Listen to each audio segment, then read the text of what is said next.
Pagpatuman sa closure order ngadto sa usa ka FM radio station sa Damulog, Bukidnon nagkatensyon. Ang detalye sa report ni James Paulo Yap.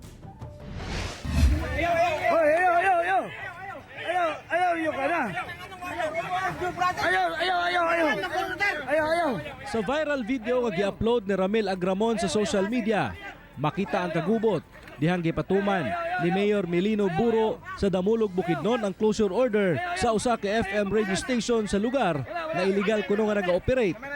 Tungod wala kuno kini mga permit. Sa Executive Order number 2 nga gipagula sa LGU, gimando niini ang pagpasira ug pagkumpiska sa mga ekipo sa maong istasyon.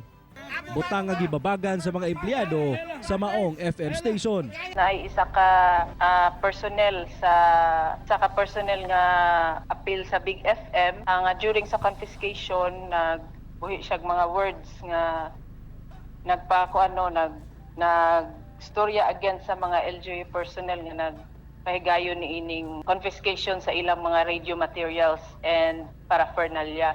So mao katong makita nato nga nay nasumbagan o mao katong commotion nga nay nahitabo gyud. Nagkainitay matud pa ang grupo ni Mayor Buro ug mga taga-suporta sa FM radio station nga misangko sa pisikal nga komprontasyon.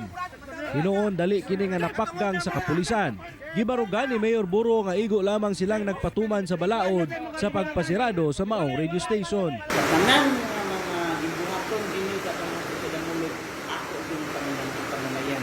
Walay rason sa pag-confiscate sa mga illegal na negosyo din ng lungsod. So ako din ang pamamayan.